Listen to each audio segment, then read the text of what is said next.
learning the rumba. This is a Latin dance, and the basic when it comes to American style rumba is a box step. This step is very versatile. You're gonna see it happen in many other dances. It's also the basic to the waltz, just has a different timing and a different styling, different elements as well. But you'll also see it in foxtrot. So you'll see this step pop up almost everywhere, and it's a really, really great step that'll work to almost any piece of music that you can find out there. So let's get started. We know that a box is two triangles stuck together. So what we're gonna do is we're gonna outline two triangles, one starting with our left foot, forward, and then side together, and then a triangle starting backwards with the right foot, back, and then side together.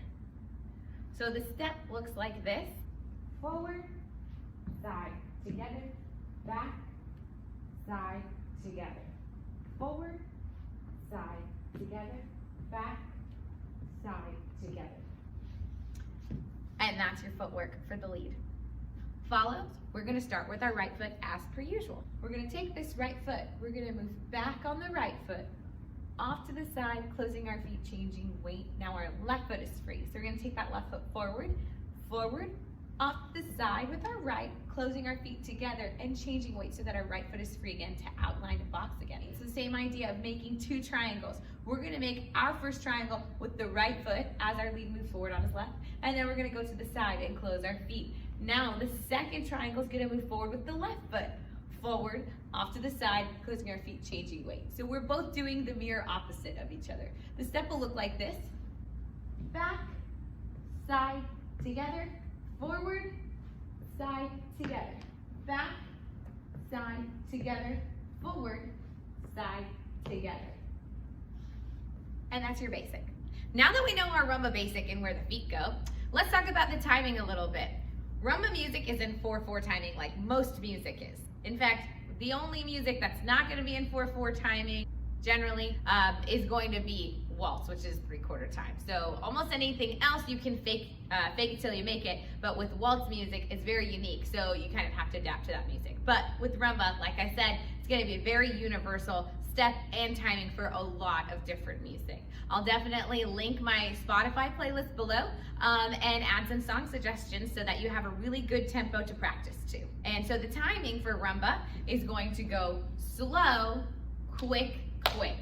All right? When I count it slow, what I'm basically saying is that when I take this step forward, I'm not moving in slow motion. What I'm doing is I'm stepping on the first beat and holding on the second beat. That's what makes a slow a slow. So the next two beats are gonna be quicks. So I'm gonna go quick to the side and quick together. So I'm just using two beats all together there to finish that slow, quick, quick. So I'm going slow and then quick, quick. So each half of the box has a slow, quick, quick. So we're moving slow, quick, quick, slow, quick, quick. Or 1, 2, 3, 4, 5, 6, 7, 8. From the follows perspective, we're gonna go back on that right foot. 1, 2, 3, 4, 5, 6, 7, 8. One more time. 1, 2, 3, 4, 5, 6, 7, 8. And that's how we count our rumba. So let's add a little rotation now. So some of you at home may be dancing on your own, which is a great way to practice. And whenever we can finally dance socially again, you're gonna be a phenomenal dancer. What we're gonna do is we're gonna rotate this box step over the left shoulder. So just like your foxtrot did a couple weeks ago, we're gonna take that over that left shoulder, and that's where this rotation is gonna go. This is gonna happen on our side together. I'm gonna take this on the easy end of it and do it just on the back half for leads and just on the forward half for the follows. So leads, as I'm stepping forward with my left foot, I'm just gonna do a normal half a box there. Forward slow, side together, quick, quick, not changing anything there. I'm gonna go straight back with my right foot. So make sure that you don't do anything funny here. So you don't wanna start to rotate or hook your foot. You wanna go straight back from where you landed with the right foot. And then from here on my side together, I'm gonna turn just a little bit. So if you can imagine there's a clock right behind you, I'm gonna step an hour or so counterclockwise to the left, right? So I'm to the left, correct? So what we're gonna do is we're gonna go forward slow, quick, quick. Then I'm gonna go back on that right foot and go to the left, an hour, side, together. Forward, side, together, back, side, together. So I'm just imagining there's a pillar right behind me and I'm scooching around it with my back against it, okay? So that's sort of what's happening here. And you don't have to do a whole lot of rotation, just a little bit so that you see a different part of the wall. I'm sure we're pretty familiar with our surroundings right now, but why not look at a new wall? Fun quarantine activity. All right, so for the follow, when we are doing rotation, generally we do let our lead take care of it, but if you'd like to practice this at home, it's actually a pretty healthy exercise so that you can make sure that your body's staying in alignment as you're dancing. So as I do my back half of box, I'm going to just stay put, slow, quick, quick. I'll do my box step, but now as I move forward slow, what's gonna happen is there's gonna be a little bit of an arc here as I go around him, side, together. It's very gentle rotation. Once again, I do want to reiterate that when you are dancing with a lead, eventually, that you are going to let them take the reins here in terms of rotation. As a lead, whoever it is that's leading, it's their job to take care of you on the dance floor. So you want to make sure that you don't start to backseat drive, because you never know who could be behind you or what's around you, or if there's a specific reason they're not rotating. We also want to give our leads really good habits so that they gain the confidence to be able to lead anyone on the dance floor.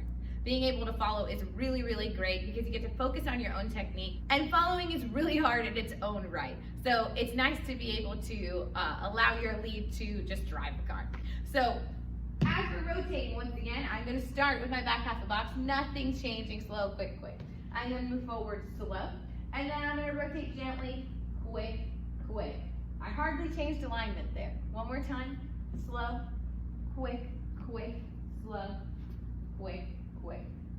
That's how you would rotate, but I strongly suggest just working on that basic and making the pattern feel almost boring, so that then this is going to be the easiest thing to follow. Your timing is going to be really strong, so eventually when he leads you to do different things, you're going to have no problem following them because your timing is going to be rock solid. Now that you've practiced that step and it's basically perfect, we're going to teach you how to dance this in a Latin hold. So the Latin hold is going to be different than the frame that you actually learned in Foxtrot last week, because that one is going to be a lot closer. That dance actually will eventually travel across the floor, and with Rumba, we're actually going to, for the most part, maintain our spot. It'll move, but it won't move with any sense of direction like a Foxtrot will, like a school of fish around the floor. So this is more like a spot dance, especially with this pattern that I'm teaching you right now. You're going to want to be able to hold your spot on the dance floor. We're going to take a friendship hand hold here. Follows right hand, leads left hand, okay? So as the lead, I'm going to ask for the left hand here. And as the follow, I'm going to ask for the right hand, okay? So I want to make sure that I'm not reaching too high, but it's just about here. My elbow's going to be pointed down, so we don't want to point it out this way, it's just pointing down. And then we're going to wrap around each other like we're holding the same beach ball. So as the lead, I'm going to make sure that I'm holding my beach ball with my right arm. And her arm is going to paste right around mine. So we're going to try to Velcro our forearm and our triceps together so that that natural groove of our arms connects together, so that we hold each other and we can feel where our bodies are going. All right? So you want to make sure also, if you have a pretty big height difference, that we're not pulling that arm up to the sky.